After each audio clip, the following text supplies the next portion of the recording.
Really happy. I was 6 years old, and there are some people from Holland. There are some people from Holland, eh? Who? Really? Oh, a lot of nice. Hey, and I was walking on an island called Texel. It's a really beautiful island. And I was walking into an arcade, and I saw a really, really beautiful machine. It was the Harlem Globetrotters. It was 6 years ago. I was 6 years, and it was the first machine of our next guest. He was only 23. That's really beautiful. I was 6, playing, watching the really beautiful backlaws. He made his first machine, and afterwards he made a lot of beautiful machines. If I look there too, I think it's one of the most beautiful backlosses here. Thanks. Scared stiffed. People agree or not? I think so, or not? Yeah, well, that's well. And here the medieval madness, and he made us a lot of beautiful machines. Thanks. You made us really happy, so we are really happy that you're here, and you have a jet lag, so we put some vodka in the water. He didn't know it, and he will be here the whole weekend. May I have a warm welcome for Mr. Greg Freres? Thank you. Appreciate it. Thanks so much. It's great to be traveling the world now after all these years in the business, 100, I think we said earlier, or nearly. Some days it seems like more. But it's really great to be traveling the world and being able to talk about pinball so many years after I started. I appreciate the invitations that I get, and everybody is always so warm and welcoming, and everybody in the industry appreciates the support that, of course, everybody here and everybody around the world has given us for so long. So I just want to start with that as a big overall blanket thank you for being so into the sport that has been around so many years now. So, and I call it a sport because it is, right? There's a lot of athletes out there competing right now, and putting their heart and soul into it. So it's all good. So I'm going to talk a little bit about my past and a little bit about my present, and mostly about Whoa Nellie, but we'll get to that in a minute. Look at that, I was on the cover of a magazine that was developed right here in this country. So, amazing that things work out the way they do. I am Greg Freres, just in case I am not Paul Freres. Now, that's not to say that's not a negative symbol there in any way. Paul was my mentor, as I was Jean-Paul's mentor early on and got him into the business. Paul Freres was my mentor. When he hired me, he said, "Here's the problem. Our names are too similar." And he says, "That's going to lead to confusion down the road." And I said, "Well, don't let that stop you from hiring me, because I would really like to work in this business." And so it didn't stop him. He hired me, and I owe Paul everything, him and Kevin O'Connor, for getting me into the business many years ago. So I just wanted to point out that sometimes people come up to me and they tell me, "Wow, I really love the backglass art on Paragon." And most of the times I'll kind of correct them, but lately I just go, "Thank you." The other thing that Paul developed was the art department at Bally. Dave Christensen, another guy that I met just a couple weeks ago in Chicago for Pinball Expo, we reunited, and I spent some time with Dave, and he's not in this photo. This photo is Margaret Hudson, Paul Freres, Mary Beth Bush, Kevin O'Connor on the right. I'm not sure who the guy on the left is. I forgot his name, but he was photobombing. He was not part of the art department at the time. So if photobombing was a thing back then. So that's us. That's me in the front. And when I had more color in my beard hair. And here's another connectivity point, right? So Jean-Paul, I got him to come over to Williams to work on Williams Pinball, and what happened was Williams shut down 2 weeks after Jean-Paul started. So I blame it all on Jean-Paul. Just kidding, just kidding. He was very upset, of course, because he'd come all that way and he thought, oh, I'm done, I got to go home now.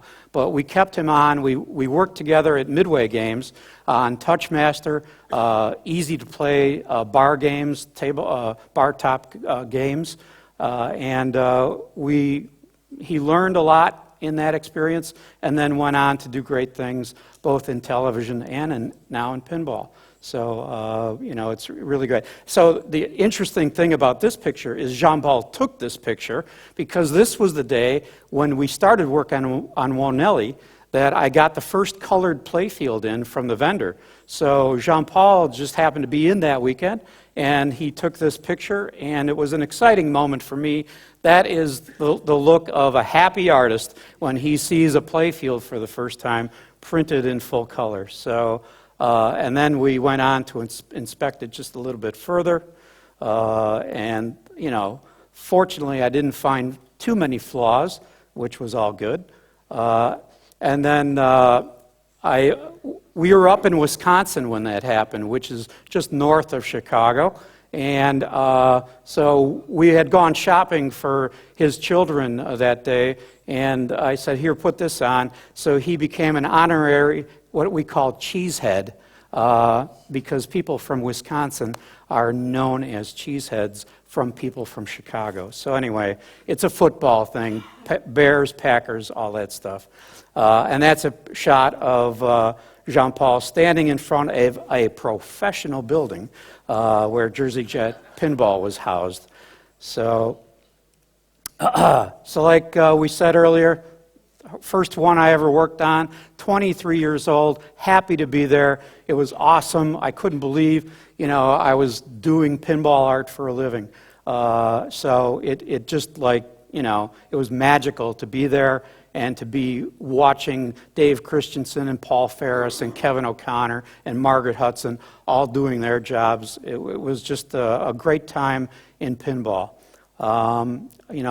A lot of people are familiar with Fathom. I get the most comments about Fathom, both from the artistic standpoint and from the fact that Gary Flower, I believe, was the first to say that this may have been the first murder being committed on a backglass. But who knows? We'll never know if he ever made it through. We keep hearing his voice in the game at least, so that's a good thing after all these years.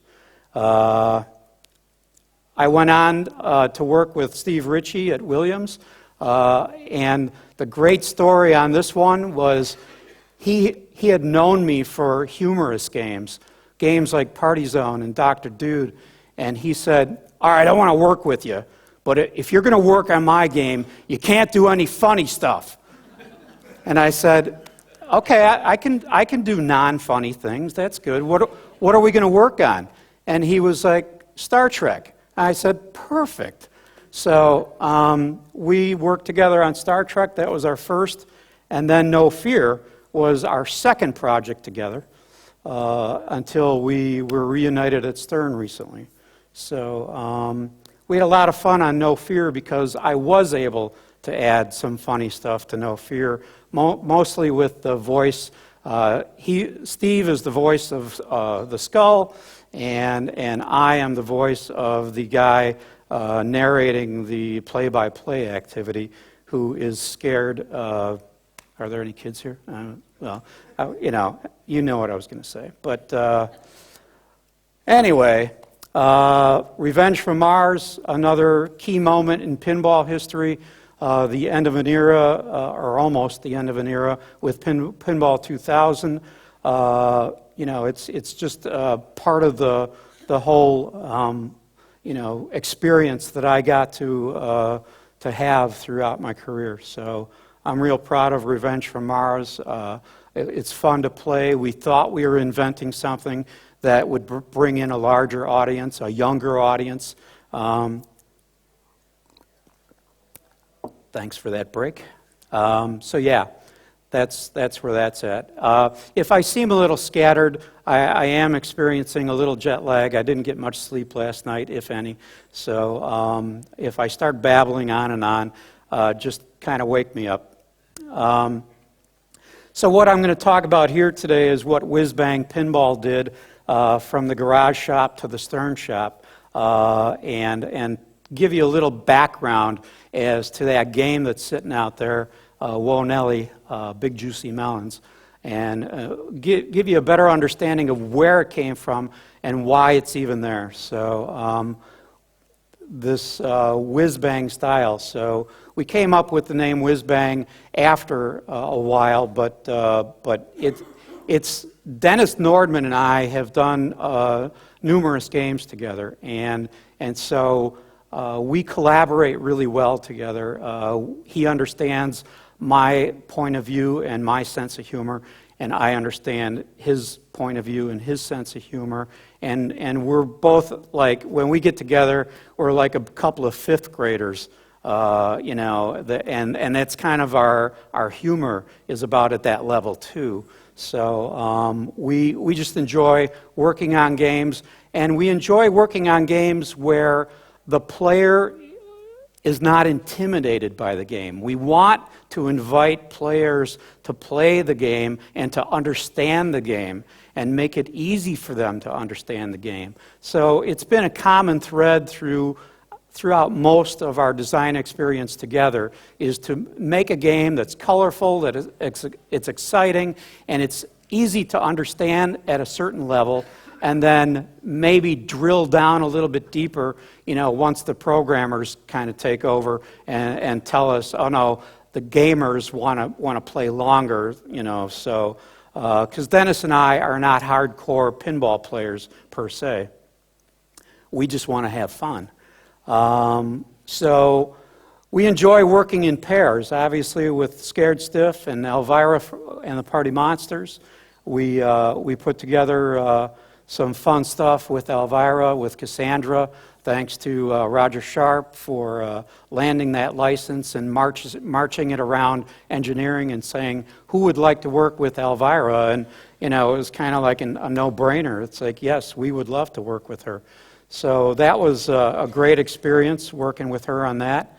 But it all started back earlier than that at Bally Midway in what I call our darker days at Bally Midway, when pinball was failing and we were trying to make the best games possible, but the Bally wasn't as supportive as they were in previous years, and they weren't spending money like they were on pinball. They were focusing their money elsewhere.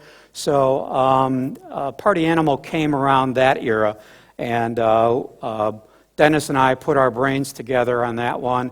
Pat McMahon did the artwork for Party Animal, and that was the first time that Dennis and I really collaborated on a project together, which in turn started a whole process of strange ideas like Dr. Dude. My favorite story from Dr. Dude is working with Steve Kordick at a presentation for the game. And we sat around a conference table, and we kind of did the pitch. We pitched the game to engineering and said, so we're going to do this game, and we went through the whole pitch. And Steve Kordick sat there for a moment and said, I don't know what the hell you guys just talked about, but go ahead, it sounds pretty good to me, and he gave us the green light. So that was fun. That we got buy-in from Steve Kordick on a concept that was just like crazy and out there, which then led to the Party Zone, here's another interesting point. When we did Dr. Dude, our sales staff said, this isn't going to fly in Europe because they're not going to understand this at all. And so we were like, yeah, but, we were almost going to translate all of the cartoon balloons on the back glass of Dr. Dude into all different languages.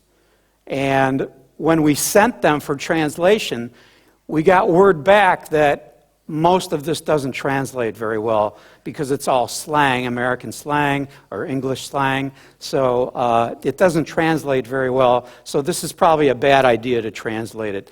People will have fun playing the game if they choose to play it, so we just left it alone at that point.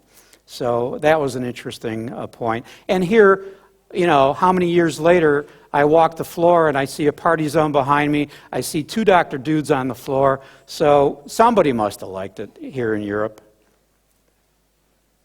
Yeah, so here's another Nordman and Freres design. One of my favorites, Scared Stiff. We had a blast working on this. Unfortunately, another dark time in pinball in that we had numerous layoffs to deal with at this time. And unfortunately, Dennis got laid off right near the end of this project, and it was sad times. I had to lose two people in our art department. I lost a lot of sleep during that period, and it was not a fun period, but the game turned out great, and you know, we were really proud of that game, despite the fact that we went through tough times.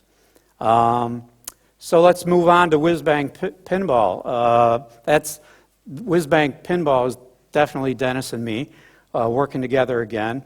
We met after not seeing each other for quite a few years at the Northwest Pinball Show in Seattle in 2009. And at that show, we heard a lot of people talking about custom games, hobbyists, enthusiasts that were reskinning old games and putting new artwork on them.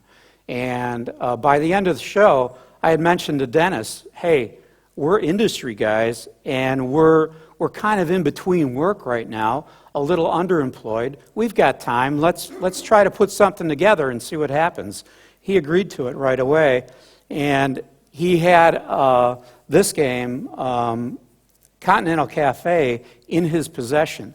And he said, I've got this old EM, and we could reskin it, and I could come up with a new playfield, and we could have people help us, rewire everything into a new configuration. I kind of simplified things there because at first we didn't know exactly what we were going to do, but that was the premise. Kind of like what hot rodders do to cars. Take an old jalopy and turn it into something really cool. So that was kind of our core idea, was let's turn this old game into a usable, functioning new game with a brand new face and name. This is the original play field for Continental Cafe, and as you can see, if you take a close look at Nellie today, or if you've already played Nellie, you'll see that it's nothing like this layout. This layout was a late 50s layout, very mean, 3 gobble holes right down the middle of the play field. So it was a tough play field to play. So we evaluated all that, of course, once we got the game working. Oh, that went away. That's interesting. So anyway, once we had this hot ride idea in mind, we had to come up with something that would work for both of us. So after getting back from Seattle, Dennis called me about 3 weeks later and said, "You got to come out. I got to present this pitch to you." I said, "Okay." So this is Dennis's pitch to me. He said, "We both love fruit crate labels. The classic art from fruit crate labels from the 20s, 30s, and 40s, and even the 50s was beautiful. Everything was nicely illustrated. It grabbed the attention of produce buyers, and it acted very much like pinball art does for pinball." So he said, so if we combine that with our interest in pinball and pinball art, classic pinball art, and pinup art, he said, "I think, I'm on to something here." I said, "Okay, let's keep going." He said, "So we'll take your art style, but kind of do a throwback thing to a earlier day, and we'll take my mechanical skills, and we'll come up with this thing, and we'll call it, we'll eventually call it Whoa Nellie Big Juicy Melons. And I'm going to take a break here to drink my water, but this was the sketch he showed me. He said, it's a stack of fruit crates, and I said, I can see that, and I can appreciate that, and it's awesome. And I did not say, where are the legs? But many people did once we started showing it around.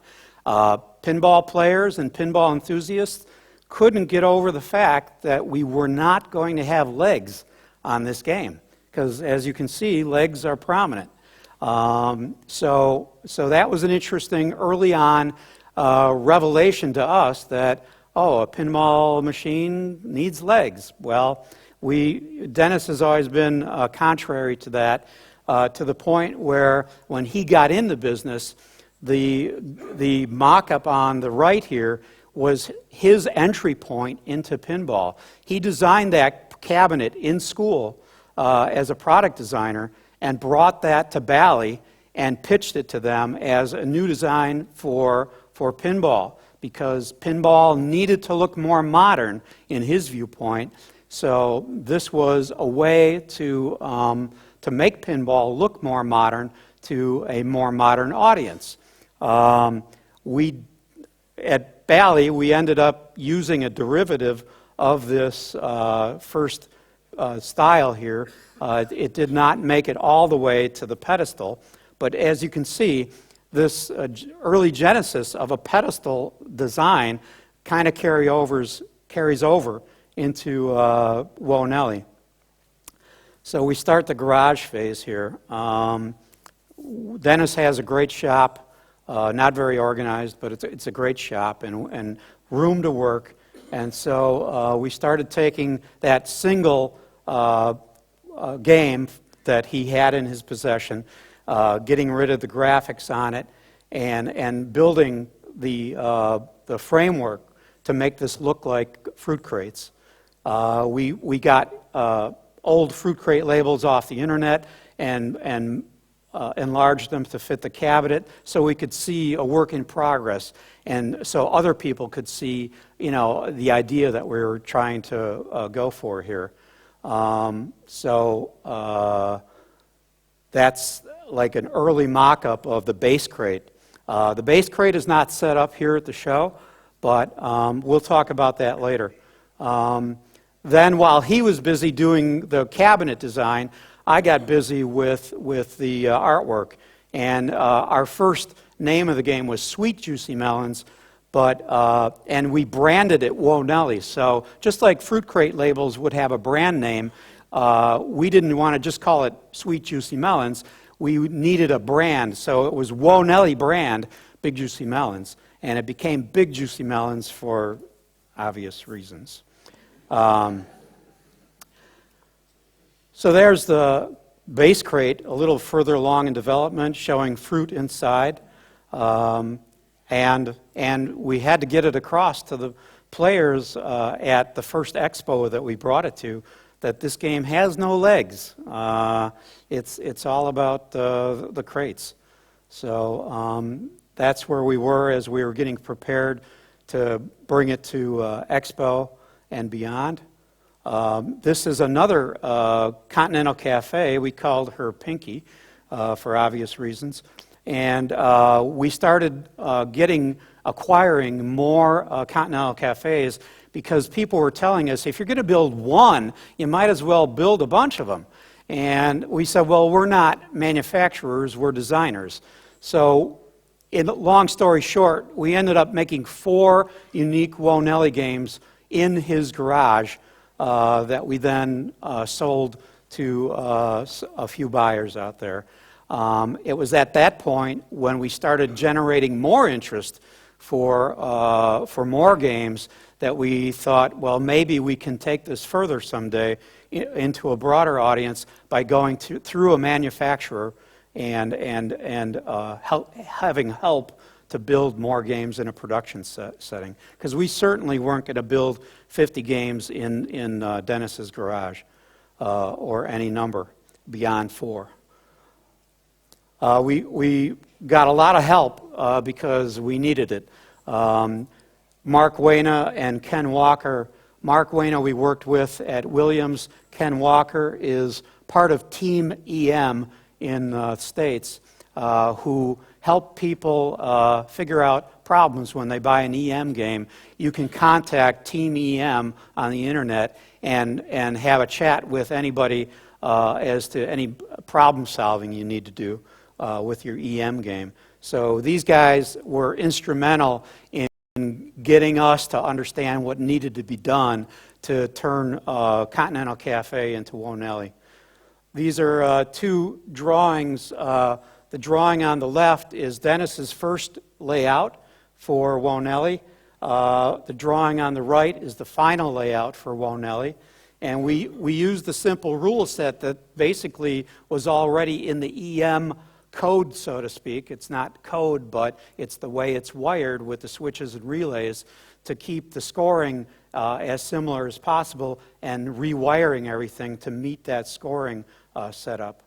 And I like to show this too because this shows Dennis's more modern layout with flipper return lanes, which were unheard of in the vintage that Continental Cafe came from.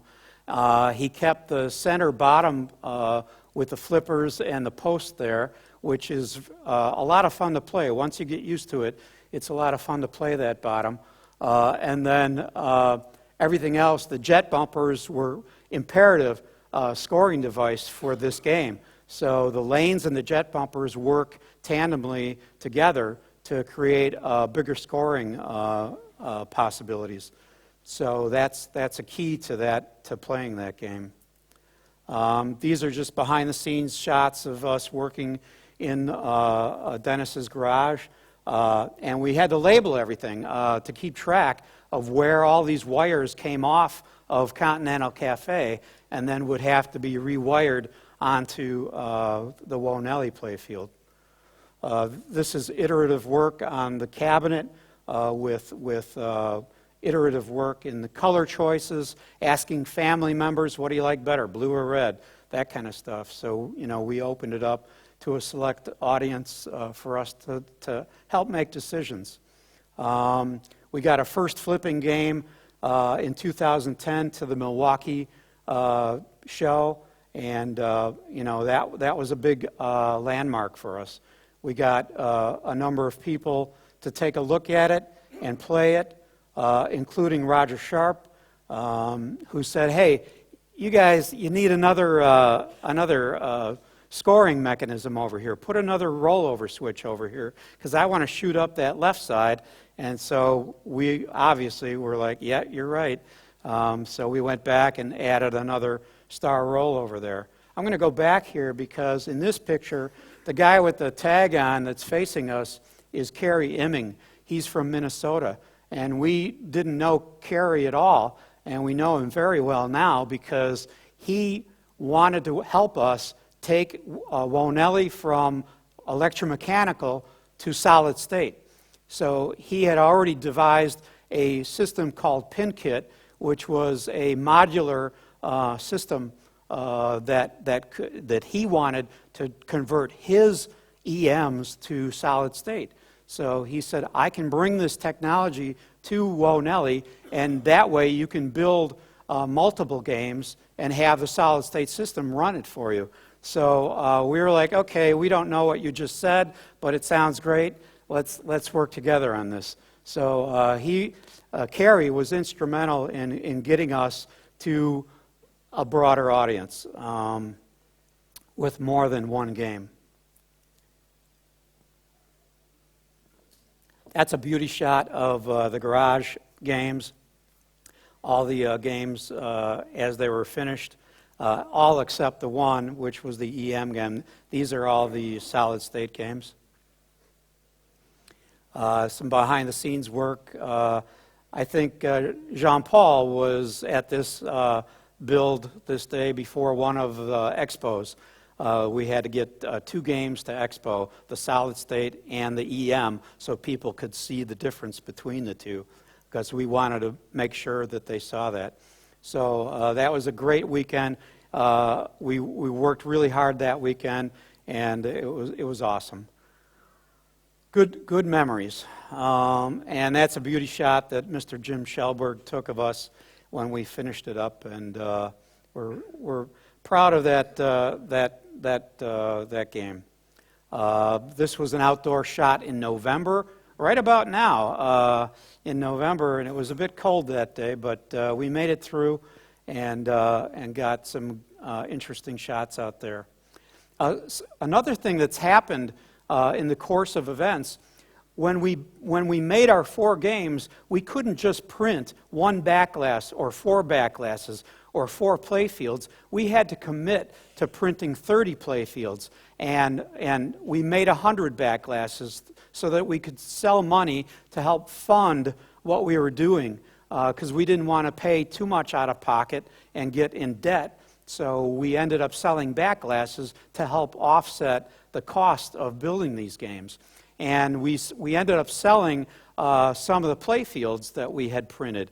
And what happened was people bought the back glass, they bought the play field, they bought whatever that we had that was overage, and this guy, Brad Grant, was the first homegrown Nellie in California. So he went out and purchased a Continental Cafe and did everything we did on his own with very little calling to us, going, what do I do now?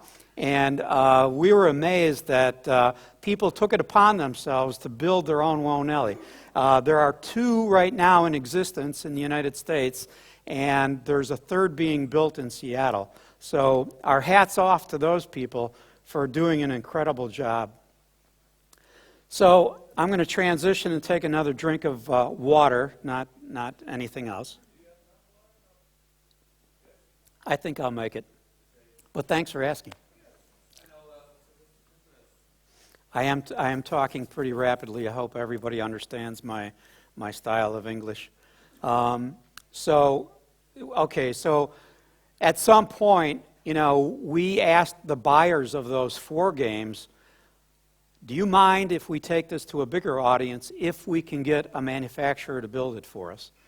And all 4 people said, go right ahead. You guys have put your heart and soul into this, and we want to see you have some amount of success with it if that's possible. So, because basically, by selling those 4 games, Dennis and I made about $1.50 an hour. We never did the math because it probably was less than that. So we just kind of wanted to recoup some of our time and some of our creative process and intellectual property. But, we didn't know if anybody would be interested in helping us. So we started with Gary Stern, and I said, hey, Gary, what do you think? And surprisingly, he was into it pretty quickly. George Gomez was instrumental in getting the idea in front of Gary. And George Gomez knew right away when he saw it that this was something special and it should be pursued as a production run. No matter how limited or however it pans out to be, he just wanted to see our vision come to fruition, and we appreciate that. So George and Gary, thanks to them for getting this, past that point. So we brought it to Gary. Yes, Gary said, yes, of course, let's do this. But it took a while to get it into the queue.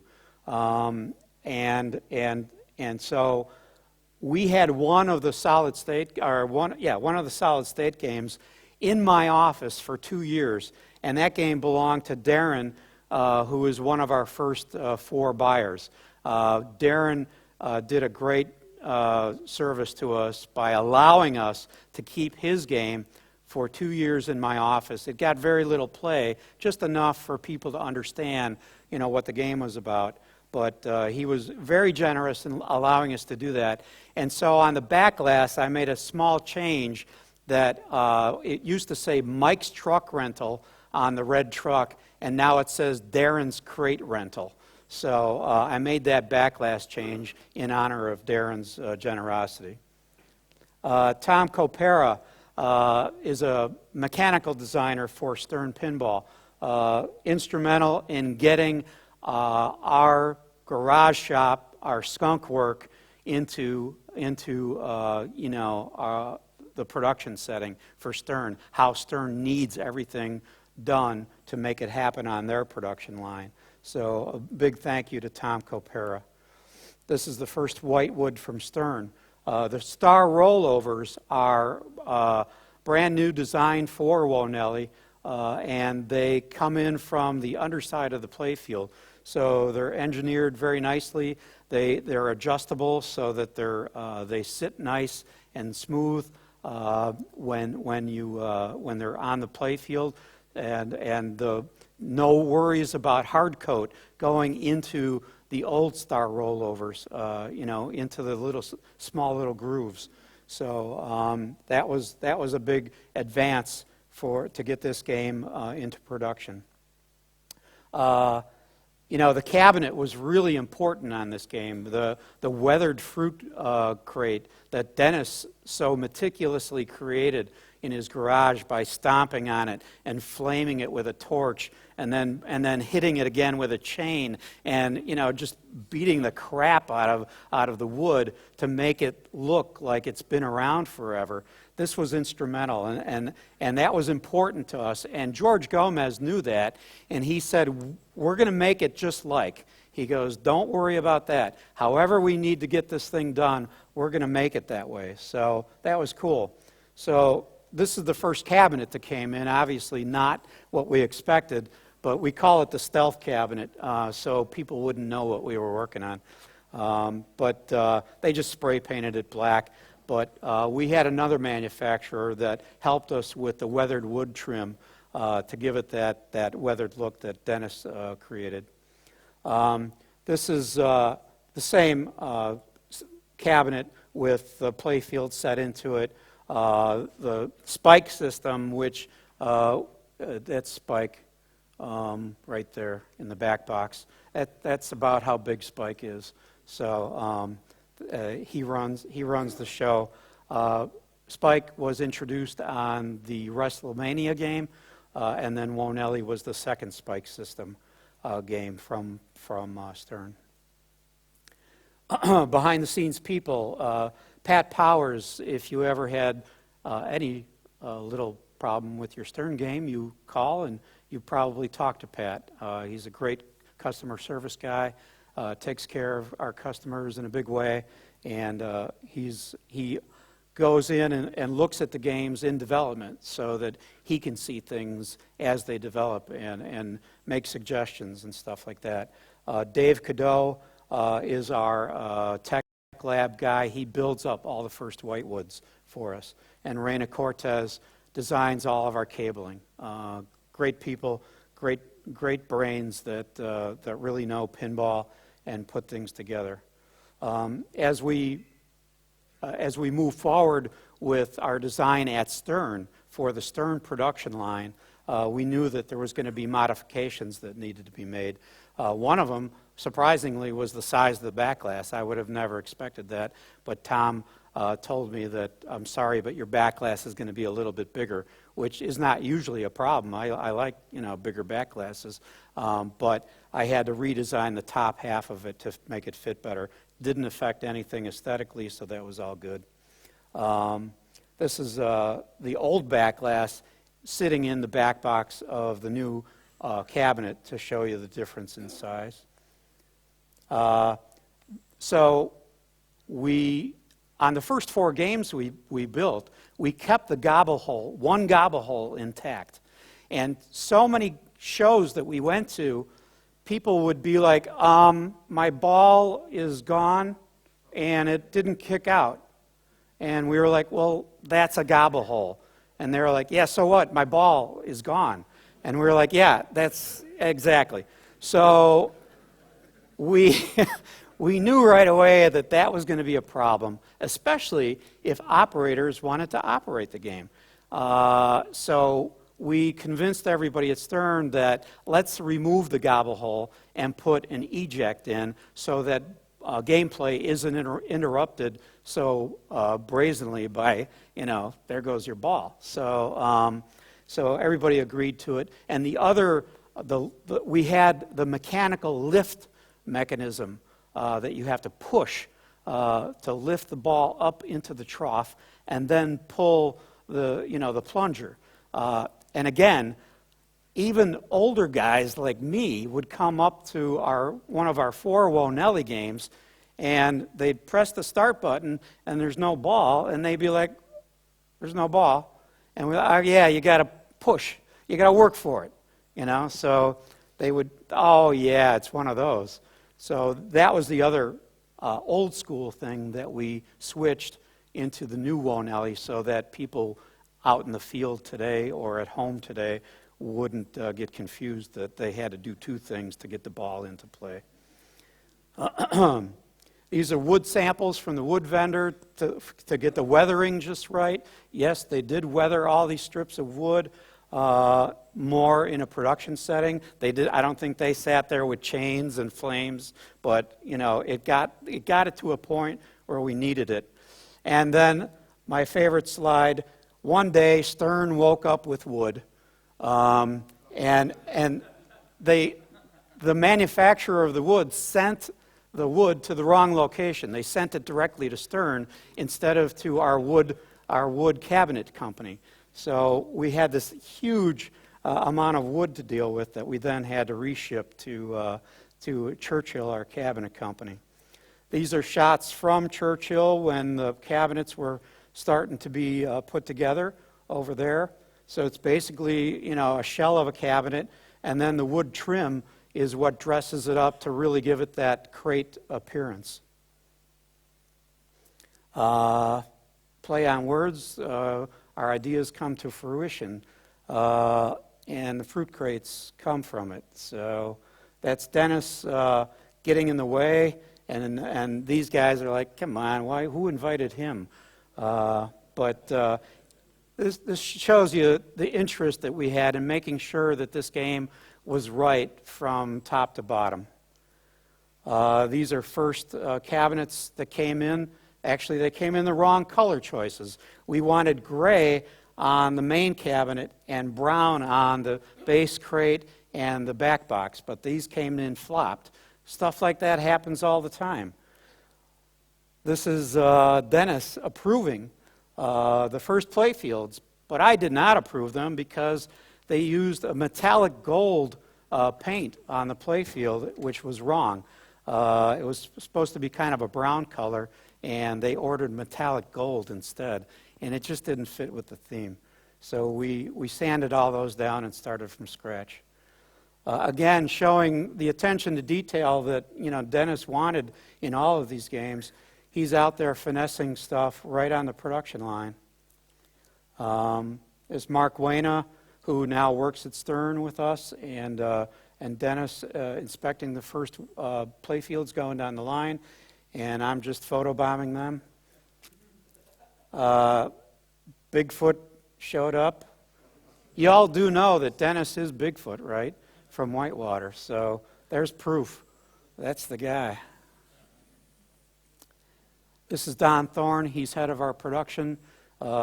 He's looking at things going, hey, you guys, what are you doing here? You missed something. So he's making sure that things are going right. This is a base crate being assembled. Okay, so I don't know if you all have ever bought anything from IKEA Furniture. I use their name in vain, but some assembly required on the base crate. So we wanted to make sure that every customer got everything that they needed for this game. If you want to put it on legs, it comes with legs. If you want to put it on a base crate, you can put it on a base crate. You have to assemble the base crate, but it just completes the whole aesthetic look that we had planned, and we appreciate it. If you do buy a Nellie game, try it on the base crate. It looks really pretty that way. This is one of my favorite shots of the factory. Real pinball. I never thought I'd see this, past the year 2000, but there it is. So that was pretty cool to see. We're harvesting play fields here, I guess. This is the final test line at Melrose in the final days of Melrose Park. We are now in a new facility in Elk Grove Village, Illinois. But this was the final week at Melrose Park. This is really getting stripped down to the bare essentials. The lines are taken out already. So these are some behind the scenes of the last days and this was the last game at Melrose Park. So there's the date, April 30th, 2015. And about a week later, we were moved into the Elk Grove facility. It was a smooth move. And we got first cabinets at Elk Grove, first play fields at Elk Grove. So it was a historic moment for Stern and for Nellie at the same time, that we happened to be the last game coming out of there. Some more behind-the-scenes people. Stephen Martin works on production graphics for us. He's a great guy, and he works really hard to get all of the production art ready for print, including brochures and stuff like that, but play fields, plastics, back glasses, whatever it is, he's there to make sure the art is ready for print. And this year we've been almost everywhere. There was a Johnny Cash song, something like that. I've been everywhere, but this year Dennis and I have been almost everywhere to support Nellie in the project. We were to Texas, we were in Milwaukee, we were in Seattle. Oh, there's Todd. Everybody know Todd McCullough, ex-NBA player. That's him playing the game, and that's a totem pole. All of us are standing. I was not doing this. Dennis is 6'4", Todd is 7 feet. So that was a great moment there. I love that shot. And then Todd ended up winning that game. It was a raffle prize at that show. And so he sent me this a couple weeks later, and he says, "You keep saying, 'Whoa, Nellie, my name is Todd.'" So, oh yeah, that's the other thing, pronunciation. Here in Europe, I noticed a lot of people say, "Hoo-ah, Nellie," but it is "Whoa, Nellie," and we kind of borrowed that from a couple of things. Back in the day, Roy Rogers had a TV show, and his sidekick used the phrase "Whoa, Nellie" often. I think he drove a Jeep or something like that. And also a college football guy by the name of Keith Jackson had, whenever a guy took off running with a football, you'd hear, "Whoa, Nellie!" So that's kind of where that brand name came from. We were in Denver, we were in Atlanta, we were in Boston, we were in Belgium. Oh, we're in Netherlands, yeah. So, like I say, we've been almost everywhere. Oh, one more, we're going to Orlando in about a week. So, if you're coming to Orlando, we'll see you there. This is what I call creative crate use for amusement only. A lot of people call it Nellie Bucks. It's a fun, fast game. You can get 4 players on and off of it, and exchange a couple of bills in the meantime. But anyway, I'm not condoning any activity like that. This is our audio and voiceover work was done by Jerry Thompson and Jessica Rowe. This looks like an EM game. Some people think it plays like an EM game, but if you haven't played it, I know it's in the Classics tournament, but if you get a chance to play it this weekend, you have to experience it. It's fast, it's fun, it challenges you, and it's got a great audio and music background, and these people made it happen. Jerry Thompson is from Seattle, and Jessica is from New Orleans. They did a great job. She is the perfect voice of Melanie, the lady on the back glass. So it all worked out really well. You're about as sharp as a pinball. Yeah, that's Jerry. That's Melanie's dad giving you grief for being anywhere near his daughter. Oh, lighten up, Daddy. So, and that's Melanie. So both those people were instrumental. So had a great time coming up with the speech cues and all that stuff. Some editing needed to be done, but we got through it. Sometimes in pinball design, you don't always plan everything, and sometimes planning doesn't always work. And Jerry, the sound designer, called me and said, "I got a great guy that can be the crazy guy on the back glass and the crazy farmhand." And he goes, I'm just going to record a bunch of stuff, and then I'm going to send it to you, and you tell me yay or nay. You know, if you want it, keep it, and if you don't, that's okay. But he just wants to give it a go. So I said, yeah, let's see what you got. So this is only one sample, but while you play this game, you'll hear this guy spewing out some pretty strange stuff. I like big melons and I cannot lie. So anyway, he's just like icing on the cake, and none of that was planned, and that's kind of how it works in pinball sometimes. I'm going to talk about the base crate assembly just briefly here, just so everybody knows that when the base crate is used, there's rubber mounts on the base crate that are like engine mounts, and they create the English that is gone once the legs are missing.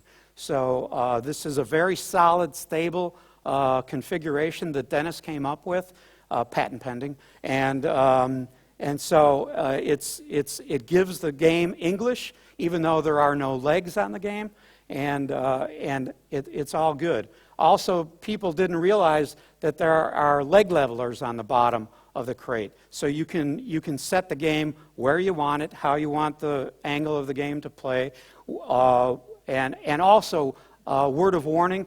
Do not, if you're going to set it up on the base crate, do not put the assembly with the game on top in a pickup truck and drive it somewhere. It was not engineered to do that, so you want to disassemble the units and then ship it and then put them back together. So just a word of warning, because somebody tried that and it didn't work very well. We unfortunately put this in a decal, and we lied. So do not set the game up at 4 degrees pitch unless you are an EM purist. 4 degrees will give you the negative, or what the pinside guys say is slow, it's floaty, it's EM, I don't like EM games. You know, we don't want anybody to walk away with that feeling. So 4 degrees is too flat. We suggest 5.5, 6, and if you're operating it, 8, what the heck, you know. But the Steve Ritchie style, no, I'm just kidding. We do have people operating the game. Add-A-Ball in Seattle was the first place to put it on location. And at 25 cents a play, we felt, hey, why not 50, you know? But their arcade is kind of a vintage arcade. So there's a lot of other vintage games there. So they felt, because of the style and the look and the feel, they were going to set it up on 25-cent play. And they couldn't be happier. They are making money at 25-cent play. So just imagine if it was more. And just recently, last week in Play Meter magazine, wow, look at that. We are number 1 in pinballs. How did that happen? We don't know, but we'll take it. Operator poll. It's available now, so call your local distributor. We do have Nellie's for sale. That's a Swiss one right there, so they are here in Europe. If you were one of the first 74 buyers, you might have had some missing parts, so we've gotten that out to everybody that may have missed those parts. But if you didn't get a beer can, a full beer can in the cash box, you would have gotten crushed ones for the crate. But the full beer can should be in the base crate. If you didn't get that along with these wood pieces, you need to call your distributor, and they'll take care of that. We have a kit for that. We're working on a beer. Hopefully by next year, we'll have Whoa Nellie Big Juicy Melons Summer Blonde Ale. So we are working on that as we speak. There's merchandise available through the Stern Shop for your Whoa Nellie or for your coffee drinking pleasure. And I just want to say thanks again for the invite. Thanks for listening. I really appreciate you guys listening and hanging out and not falling asleep. And luckily, I didn't fall asleep either. Thank you So very thanks much. again. Thank you, thank you, thank you. Really great. Mr. Freres, how many machines did you make from this?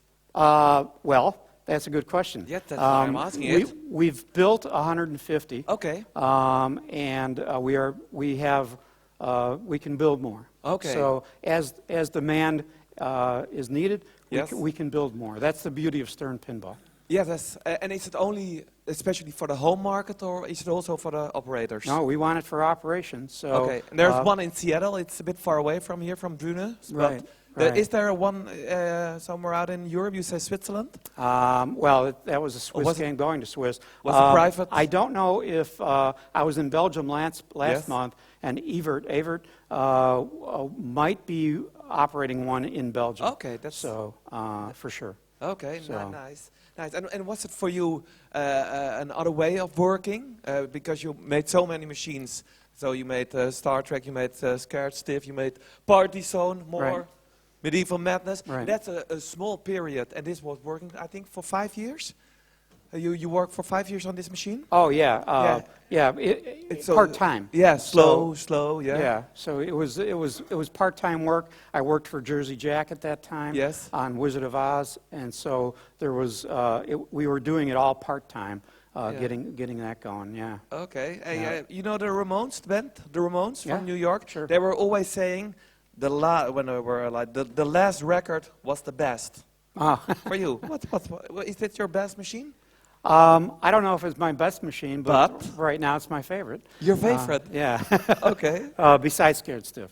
Okay. Yeah. Is so- that your favorite? Because Yeah, I mean, Why? I love Elvira. I mean, and Sandra? I just enjoyed working on that project. It's Okay. just, okay. a lot of freedom. Okay. With a license. So that's key. Yeah, that's important. Having also. freedom and having a license at the same time is perfect. Is that for you the most important thing to have as an artist, to have the freedom to do what you want? It's great. Bally allowed us so much freedom back in the day, and we really appreciate that. And you know. Stern now? Do you also have the Well, freedom? with licenses, you don't always Yes. get the freedom. Yeah. So, When are you going to make at Stern a non-licensed game? we just did. Whoa, Nellie. Yeah, but then again, are you also going to do it again or not? Let's never say never. Yes, that's not an answer. So, okay, are there some questions for this? Now you have the opportunity. My mother is from my stand. I don't I gotta mind. get your vodka. my water. Maybe Mr. Yeah, my Sharp vodka. can get a new double vodka for good water from Perfect. Drune. That's an American friend. Yes.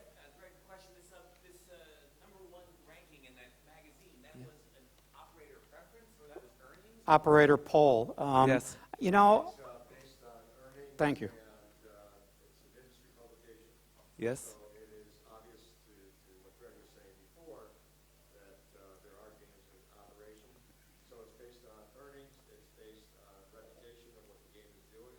So if an operator, location owner or operator doesn't have a particular machine, You. what we are hearing and seeing in these polls are games that they absolutely should buy. And it's broken out by category. So it's pinball, it's video, it's redemption games, it's all these different categories. So one knowing that the number one is indicative of response and receptivity to what the guys are creating. Okay, that's incredible, or not? Yes. It's, And no it's every month you make the billboard. Magazine comes out every month. It's a, There's three major trade publications. One is called Vending Times. take care. And Vending Times does vending machines as well as music and games. There's Replay Magazine, and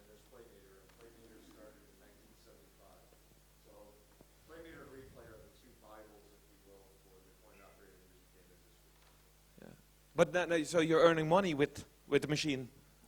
No, not you. Yes. I'm not operating. No, but you're doing everything, I think, or not? A bit.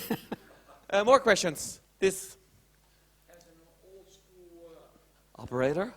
Yeah. don't forget me wrong, but do you use digital tablets or phones? Yeah. Good question. You're not old. You're Good young. question. Are you still? In the 90s, we had one Mac computer in our art department, and everybody, like in video, in the Midway division, would come to use that one Mac. And so as a guy that never used a computer, I was reluctant. I was, No. I don't need to. Oh, yes, I do. Okay. I do need to learn that, and I did eventually. In your the ledge, you see your shades, a lot of shades in your newer war. So Yeah. you're working more with computer. Yeah, Yeah. Whoa Nellie, I had to make a decision on Whoa Nellie, whether to do it digitally or whether to do it a backglass painting. And as an artist, I always like to have the trophy. Yes. at In your the- home? Right. But, and with a digital painting, you can't do that except print it out and then hang it. But, so yes, on Whoa Nellie, I made that, I said, all right, I'm going to do this. So I bought a tablet that, it's called a Cintiq, and you work directly on it, and it's the final stepping stone Yeah. for a guy like me that painted with airbrush and brushes and pencils, and to actually see the strokes that I'm putting down, as opposed to this.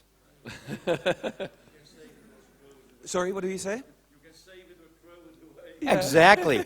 Put another layer on top. Yeah. Exactly. Other questions? Yes, that.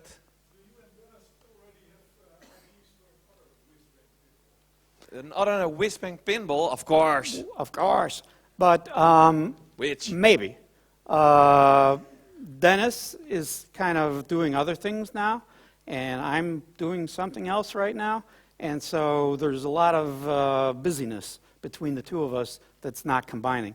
So I hope someday that 2 years, maybe, in 3 years? we can put that together again, but we'll see. Never say never. Never say never, of course. And then as a hobby project or directly at Stern Pinball? Nothing is a hobby. Everything is this hobby. is my life. Yes, I know that. Okay, really good. Yeah. Yes, ladies, maybe. Are there some ladies? You have a question from no? Yeah, that's not a lady, but no, it's a secret. Yes. You also work on the Whistler boss. Yes. On which part? On the complete artwork or? I designed the playfield. There was another artist that did the cabinet and the small back glass that surrounds the printed back glass, I'm saying. And then I worked with Jean-Paul and Is he brought still him in. Where's Jean-Paul?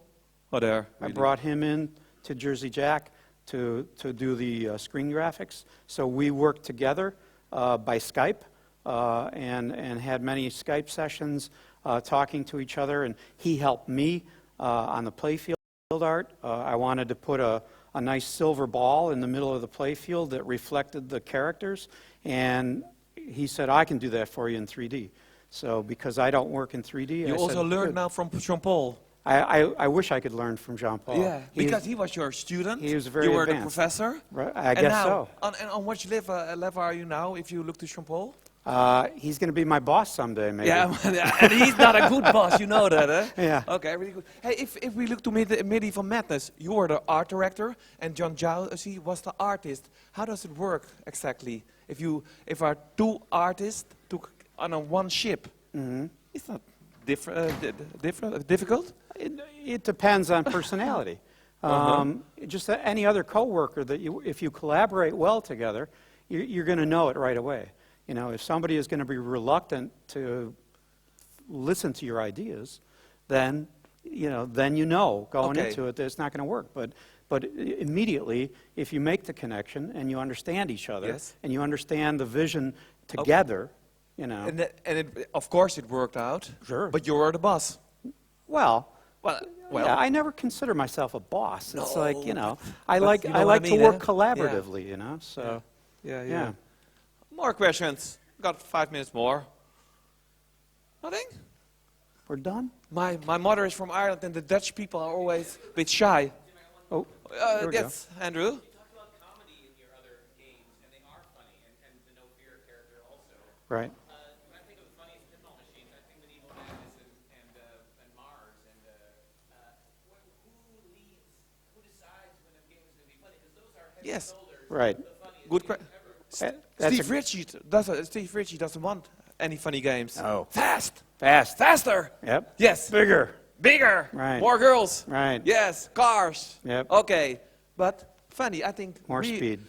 More speed, high Yeah. speed. We really like the jokes. Well, that's good.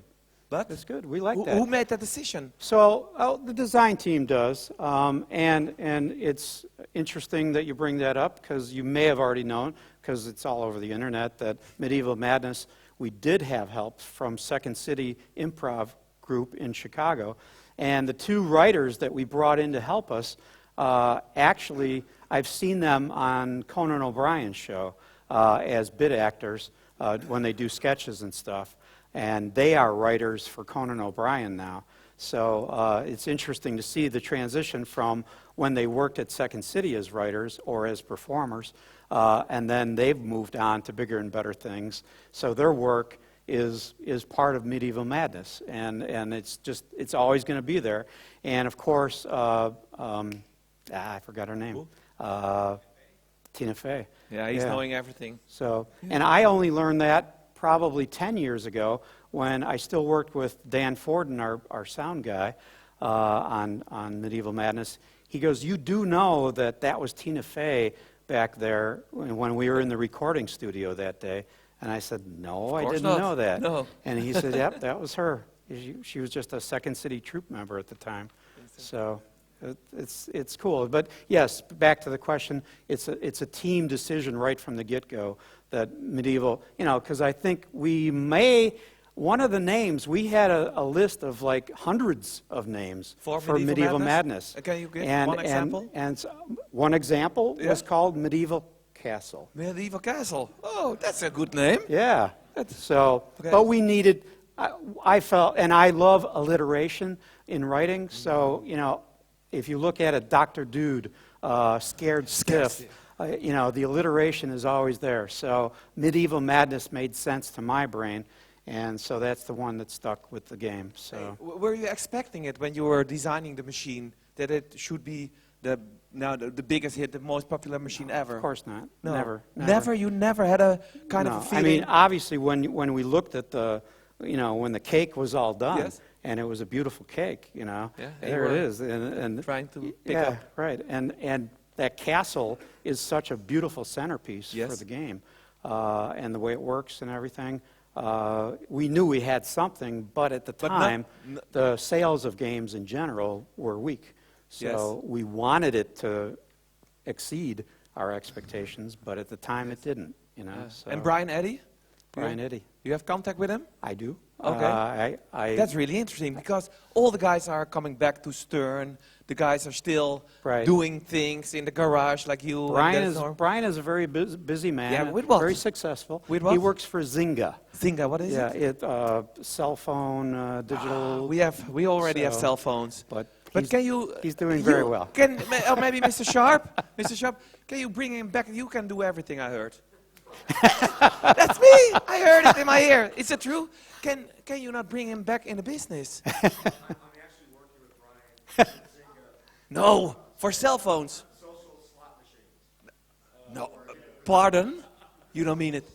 We're not interested. That's hard to say. We're not interested in slot machine. Talk about alliteration. But Greg, is it possible to bring him back in the business? The business is bigger than 10 years ago, bigger than 15 years. Hang on. let me Your call- wife? I'll call him.